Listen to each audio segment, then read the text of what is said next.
All right, guys. So when it comes to stability, here's what we've been talking about. A lot of times, I think one of the inherent problems with CrossFit sometimes is that we teach people to, trying to get people to run before they can even walk properly, right? So we talk about kipping pull-ups, we talk about handstand push-ups. People should not be attempting these unless they can do the modified versions in maybe 10 of each in a strict perspective. So when we talk about practicing stability to fix some of these issues we're talking about, it could be just in pursuing a perfect push-up, okay? Yesterday we did 5 sets, 5 ring dips, 5 pull-ups. Now anybody just trying to get through that for time can blast away with pretty poor movement. If you take your time on those and try to do perfect movements every single time, it's dramatically harder. So that's what I want you guys to be thinking about as you come in. If that's becoming an issue with you or stability, we're just going to walk through doing perfect perfect push-ups, perfect pull-ups, perfect dips, things like that to help build that stability. So, for instance, we should not be doing kipping pull-ups if we don't have the shoulder stability and the midline stability and the strength to do some strict pull-ups. If handstand push-ups are in the workout and you can't do 10 regular push-ups, then you shouldn't be messing with handstand push-ups. So we'll just quickly, let's go through, let's say 1 set of 5 ring dips, 5 pull-ups in perfect position. And even for a guy who's fit like Heath, that's going to be difficult to do if we're really drilling positioning, okay? And obviously having a coach or an eye to watch this is going to be incredibly helpful. So can we just do 5 dips, maybe 5 perfect pull-ups?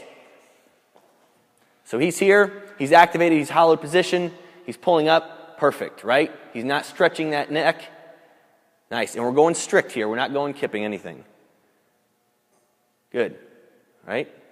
So he's constantly focusing on movement and stability. Every time, in my good shoulder position, is my midline stable?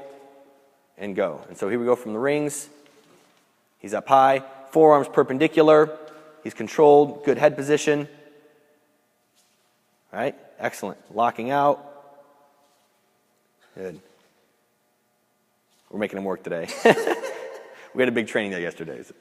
Good, right. So even the guy who's fit, making sure that you're doing those strict and correct is going to be incredibly beneficial. Same thing applies to that push-up. So if you've been struggling with push-ups or you know that you're not in good position for push-ups, your rehab exercise would be to do 10 perfect push-ups before or after the workout. Okay, so that's what we want everybody to be focusing on, stability.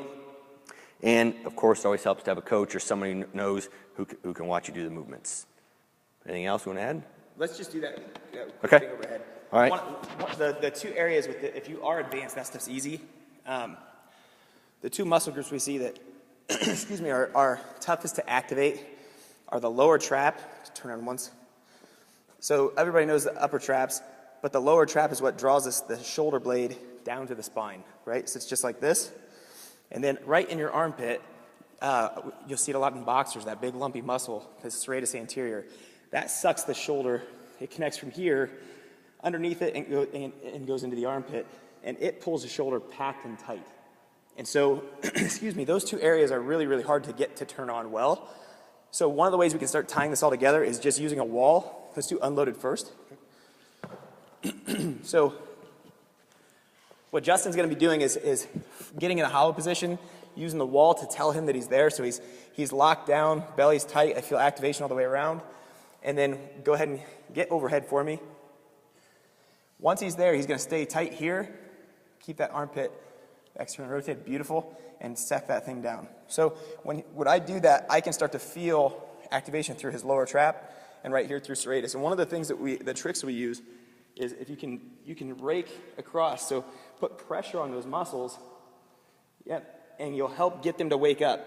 So think of it this way: is the brain is no longer communicating to these guys, and it only wants to talk to these guys, right? So we got to wake it up and make it obvious for your brain, and doing irritation, doing things that irritate those muscles helps wake it up, or rock taping, or whatever else. Those are cueing for your brain to start turning these guys on. A progression with that would be then going to load. So locking down, and this is a fairly light load. Justin would be doing significantly more than this if he's solid here. But going here, and once he's in good position, be able to come away and just go ahead and step away from the wall then, and see, do you have the awareness to know where you are in space, to stay here, and stay organized up there, and that's beautiful. So now I progress. Good.